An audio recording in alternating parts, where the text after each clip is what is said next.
காவிரியில் இருந்து தண்ணீர் திறந்துவிட வலியுறுத்தி திருத்துறைப்பூண்டியிலும் தற்பொழுது போராட்டம் நடைபெற்று வருகிறது. இதுகுறித்து எமது செய்தியாளர் செந்தில் தேவாவிடம் கேட்கலாம். செந்தில் தேவா, இப்போ திருத்துறைப்பூண்டியில போராட்டம் எந்த அளவில் இருக்கு? இது குறித்த விரிவான தகவல்களை சொல்லுங்க. தமிழகத்திற்கே சோறு போட்ட தஞ்சை தரணி இன்று வறண்ட ஒரு பூமியாகவே காட்சியளிக்கிறது. கடந்த ஒரு 5-6 ஆண்டுகளாக தொடர்ந்து தண்ணீர் வராததால் ஒருபக சாகுபடி, இருபக சாகுபடி, 3 பக சாகுபடி என சாகுபடியே இல்லாமல் விவசாயத்தை நம்பியுள்ள விவசாயிகள் மிகவும் பாதிக்கப்பட்டிருக்கிறார்கள்.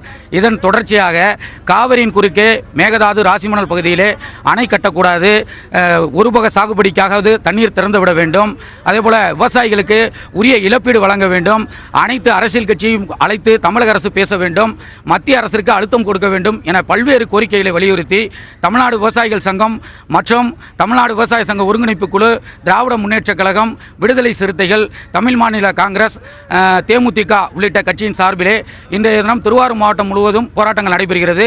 அதன் ஒரு பகுதியாக திருத்துறைப்பூண்டி புதிய பேருந்து நிலையத்திலே திமுகவினர் மற்றும் விவசாய சங்கத்தின் சார்பிலே பிரம்மாண்டமாக சாலை மறியல் போராட்டத்தில் ஈடுபட்டிருக்கிறார்கள்.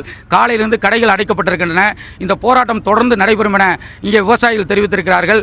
உடனடியாக கர்நாடக முதலமைச்சர் சித்தராமையா அவர்களிடம் மத்திய அரசு அழுத்தம் கொடுத்து விவசாயிகளுக்கு புத்துணர்வு அளிக்கும் வகையிலே தண்ணீர் திறந்துவிட வேண்டும் என இந்த கோரிக்கை வைத்திருக்கிறார்கள். இந்த நிலை தொடர்ந்து நீடித்தால் இங்கே குடிக்க கூட தண்ணீர் கிடைக்காது என்பது விவசாயிகளின் கோரிக்கையாகும். விவசாயத்தையே நம்பியுள்ள இந்த பகுதி வறண்டு பாலைவனமாக காட்சியளிக்கிறது. போராட்டத்தின் ஒரு பகுதியாக இன்றைய தினம் சாலை மறியலிலே இங்கே காலையிலிருந்து அமர்ந்து சாலை மறியலில் ஈடுபட்டிருக்கிறார்கள். விவசாய சங்க ஒன்றிய தலைவர் செல்வராஜ் அவர்களிடம் இது சம்பந்தமாக பேசுவோம். வணக்கம். இந்த சாலை மறியல் எதுக்காக பண்றீங்க? தமிழகம் முப்போகம் விளைந்து தமிழ்நாட்டுக்கு மற்றும் இல்லாமல் அண்டை மாநிலங்களுக்கும் உணவை வழங்கி கொண்டிருந்தது. தற்போது தமிழ்நாட்டுக்கே உணவு இல்லாத நிலை ஏற்பட்டுவிடும் என்று அஞ்சுகிறோம். முப்போகம் விளைந்த பூமியிலே ஒரு போகம் விளைவதற்கே ஒரு சொட்டு தண்ணீரை கூட தரமாட்டோம் என்று இந்த கர்நாடக அரசு சொல்லி கொண்டிருக்கிறது. ஒன்றுபட்டால்தான் உண்டு வாழ்வு என்பதை மனதில் கொண்டு கட்சியினுடைய காழ்ப்புணர்ச்சிகளை மறந்து ஓரணியில் வந்து விவசாயிகளுடைய வாழ்வாதாரத்தை காப்பாற்ற உங்களை அனைத்து கட்சியும் நாங்கள் மன்றாடி உங்கள் பாதம் தொட்டு விரும்பி கேட்டுக்கொள்வதெல்லாம் ஒரு அணியிலே உங்களுடைய காழ்ப்புணர்ச்சியை விட்டுவிட்டு எங்களுடைய இறப்புகளை தவிர்க்கவும், எங்களுடைய வாழ்வாதாரத்தை காப்பாற்றிக் கொள்ளவும் அனைத்து பாராளுமன்ற உறுப்பினர்களையும் அழைத்து கொண்டு, அனைத்து கட்சியினரையும் அழைத்து கொண்டு, விவசாயிகளையும் அழைத்து கொண்டு உடனடியாக பிரதமரை மோடி மௌனமாக காத்து கொண்டிருக்கிறார். அவர் மௌனத்தை கலைத்து உடனடியாக காவிரியிலே தண்ணீரை திறந்துவிட்டு எங்களுடைய வாழ்வாதாரத்தை காப்பாற்ற வேண்டும், அனைத்து கடன்களையும் தள்ளுபடி செய்ய வேண்டும். இந்த ஆந்திர மாநிலத்திலே வணிக வங்கிகள், கூட்டுறவு கடன் வங்கிகள் அனைத்தையும் தள்ளுபடி செய்திருக்கிறார்கள். இங்கே பிழைப்புக்கே வழி இல்லாமல் இருக்கும்பொழுது இதை உடனடியாக செய்து நிறைவேற்ற வேண்டும். இல்லாட்டில் தொடர்ந்து போராட்டத்தை நாங்கள் நடத்துவோம் என்பதை இதன் மூலம் கூறிக்கொள்கிறோம். இதேபோல திராவிட முன்னேற்ற கழகத்தின் சார்பில் கோட்டூர் ஒன்றிய செயலாளர் பால ஞானவேல் அவர்கள் சாலை மறியலில் காலிலிருந்து அமர்ந்திருக்கிறார். திராவிட முன்னேற்ற கழகத்தின் சார்பில் அமர்ந்திருக்கும் இந்த திராவிட முன்னேற்ற கழகத்தின் சார்பில் இதை கேட்போம். வணக்கம்ண்ணா, இப்போ இந்த போராட்டம் எப்படி இருக்கு? எவ்வளோ நேரமாக போராட்டம் பண்ணுறீங்க?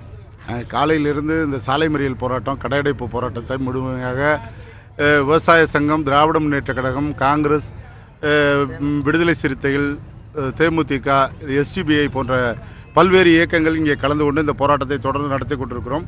கடந்த காலங்களிலே விவசாய பகுதிகள் முற்றிலும் வறண்டிருக்கிற நிலையில் தமிழ்நாட்டில் ஏற்பட்டிருக்கக்கூடிய பாலாறு, அதே போன்று காவிரி, சிறுவாணி போன்ற பல்வேறு நிலைகளிலே இன்றைக்கு தமிழகம் சிக்குண்டு தவிக்கிற இந்த நிலையில் தமிழகத்தில் முழுமையாக வறட்சி ஏற்படும்.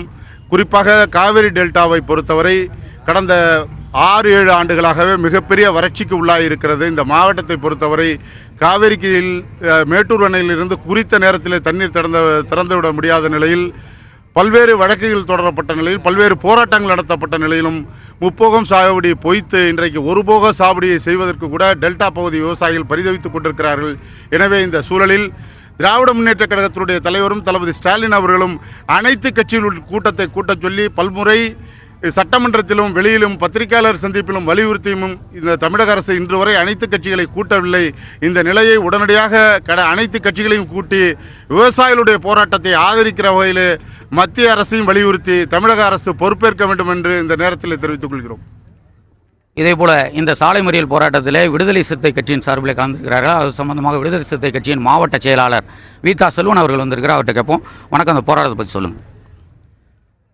தமிழக அரசுக்கு உச்சநீதிமன்றம் வழங்கிய தீர்ப்பை கர்நாடக அரசு